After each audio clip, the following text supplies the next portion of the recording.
going on, everybody? Hope you're all having a fantastic day today. Now, ladies and gentlemen, like I said in the previous video from the other day, there's a lot of stuff going on right now within the Call of Duty community.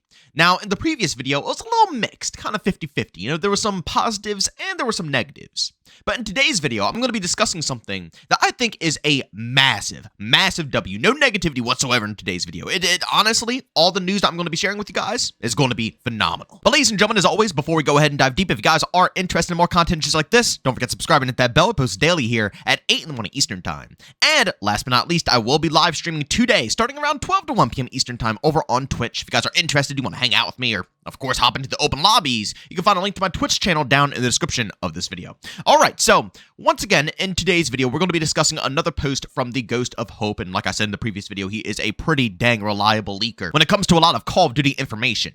But the Ghost of Hope said, "What I am hearing about Sledgehammer Games' future with Call of Duty. Sledgehammer Games are currently slated to lead their own Call of Duty in 2027. This comes after Infinity Ward's game in 2026, which is presumably Modern Warfare 4. COD 2027 is currently not a Year 2 Modern Warfare game like Modern Warfare 3.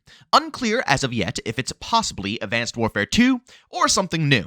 We'll update whenever that becomes clear." Now, before we dive into the really good information here, I do want to say that it seems things are still on track, which means that if Infinity Ward is putting out their game in 2026, that means 2025 is indeed going to be that Black Ops 2 styled Call of Duty game. Now, I'm a little curious on who's going to be developing this. Is it going to be Sledgehammer that has to come in and kind of, rush a project out to fit the timeline? Or is it going to be Treyarch? Did Treyarch, in the 4 years of development, have a separate team working on this, reimagined Black Ops 2 or whatever it's going to be? It's going to be resembling BO2 very, very well, which I am curious about. I want to see how that's going to be handled. I guess you can kind of compare it to what Modern Warfare 3 was to Modern Warfare 2.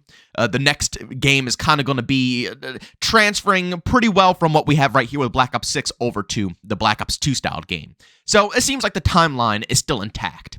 But again, that's not what this video is all about. Today's video is specifically about Sledgehammer Games. If you guys have been following me for a while now, and especially through Modern Warfare 3, you guys know my opinion about Sledgehammer has changed drastically. They used to be my most hated development team across the board. I'm going to be so serious here. I did not like them whatsoever.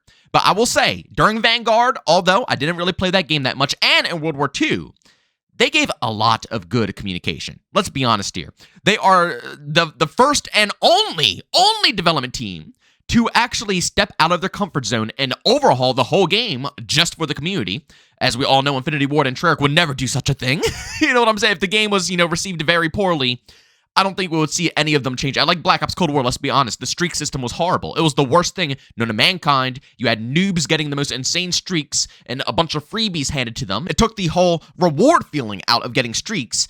Everybody wanted it changed, and they just refused to do so. That would have been so easy, right? Just a little switch to change it back to classic score streaks, and we're good to go. But they refused to, you see what I'm saying here? Sledgehammer, although I hated them during those time periods, they communicated so well.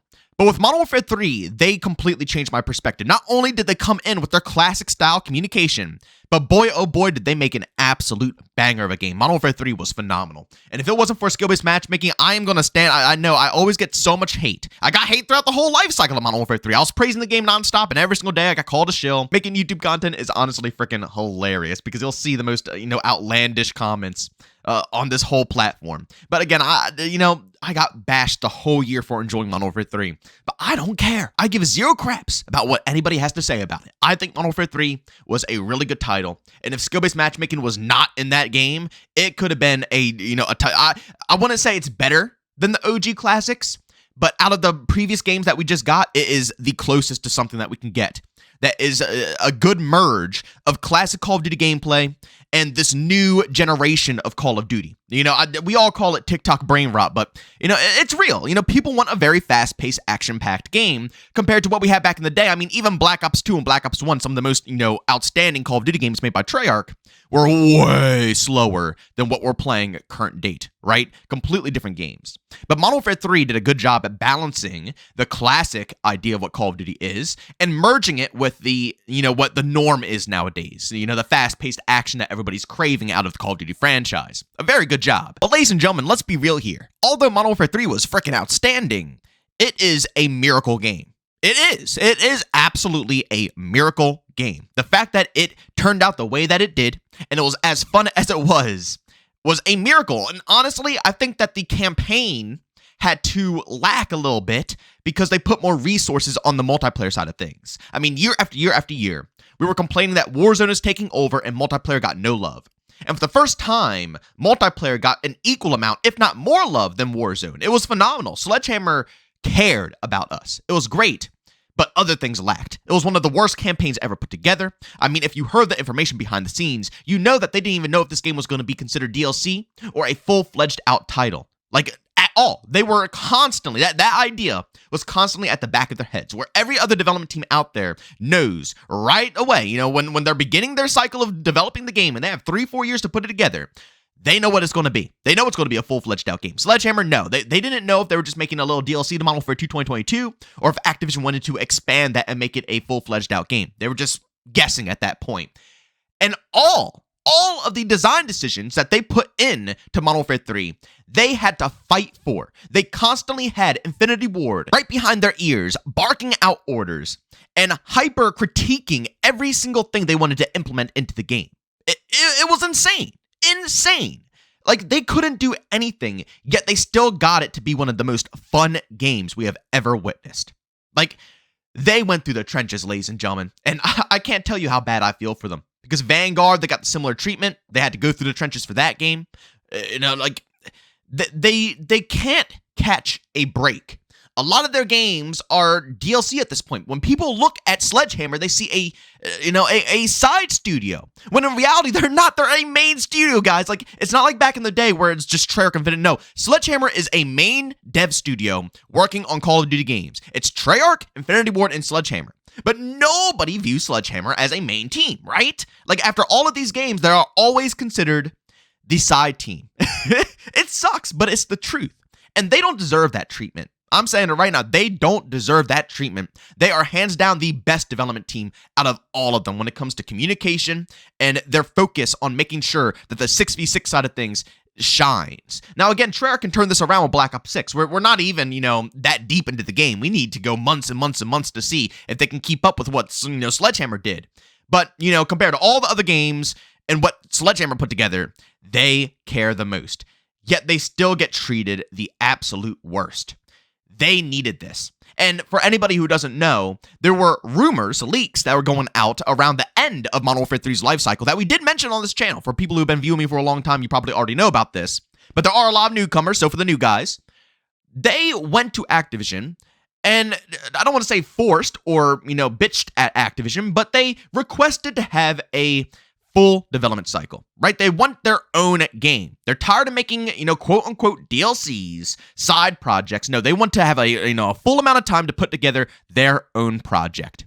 And from the looks of these leaks from the Ghost of Hope here, they won. They got exactly what they wanted because now they have a decent amount of time. I mean, realistically, by the end of Modern Warfare 3 up until 2027, if they take a year break, right, guys, if they go a full year without doing anything with the game, they would still have 3 full years of development to work on the next upcoming Sledgehammer title. That is just, it makes me happy. That's all I can really say. It makes me happy because this team has been butchered. They have gone through so much crap.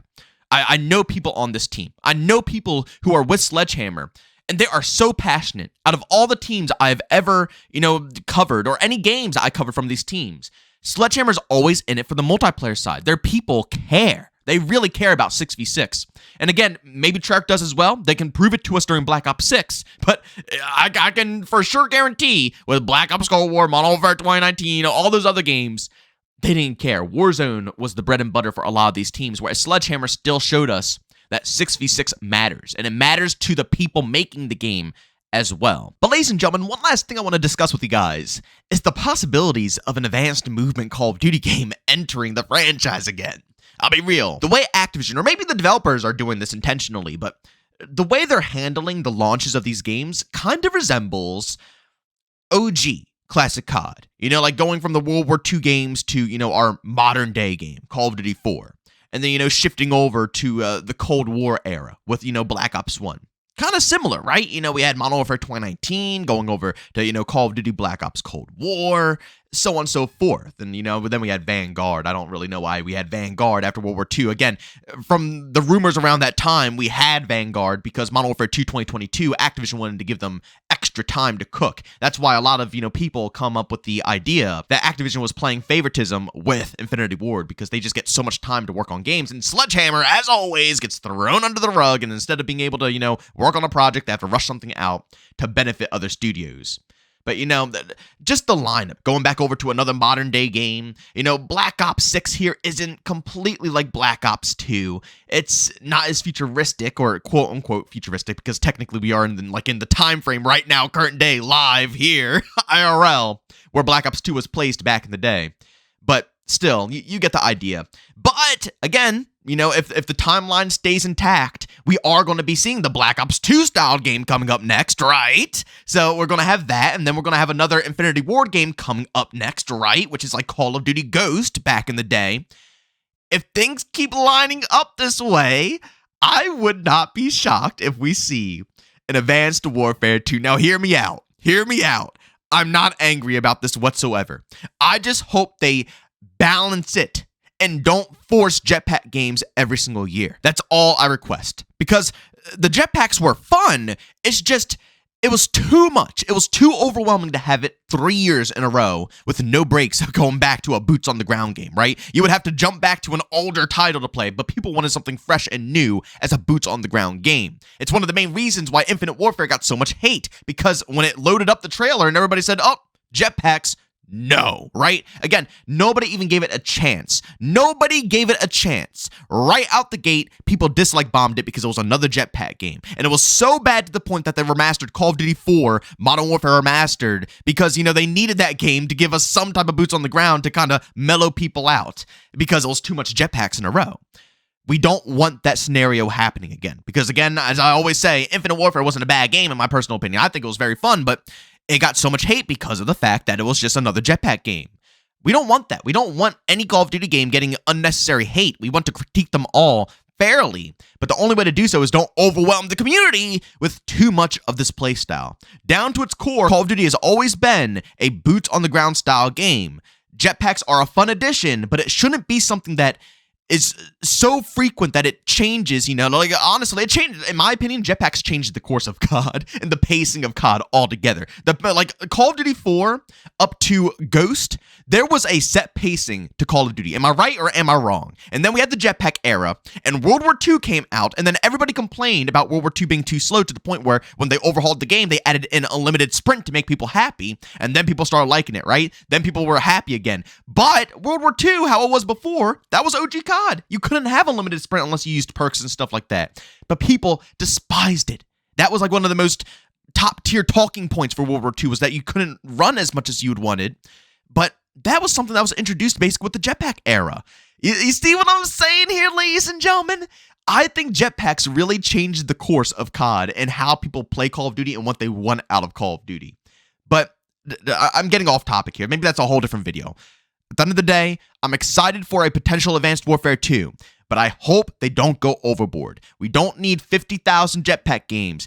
Space them out a bit. A jetpack game here, maybe a couple of boots on the ground. Another jetpack game there, another, a couple more boots on the ground. So on and so forth, so it's not overwhelming. Because I know for a fact, if we do go back to jetpacks, all the development teams are probably going to want to, have their fair share with it, have a fair shake with that, They don't want to go ahead and have only one team get the chance of finally switching it up because, these guys are developing a lot of boots on the ground games, and I'm sure when it comes to the creativity of things, it's very refreshing to have a jetpack game. It's a completely different styled COD title, and that's probably fun. I can only imagine. I get it. It's great for people to shake things up, but I hope they pace it. For the sake of the overall community, I hope they pace it. But ladies and gentlemen, as always, if you enjoyed today's video, leave a like. If you hate it, leave a dislike. Don't forget to subscribe and hit that bell. I post daily here at 8 in the morning Eastern time. And like I said earlier, if you guys want to go ahead and check out my live streams, I will be live today over on Twitch, starting between around 12 to 1 p.m. Eastern time. You guys find a link to that channel down in the description of this video.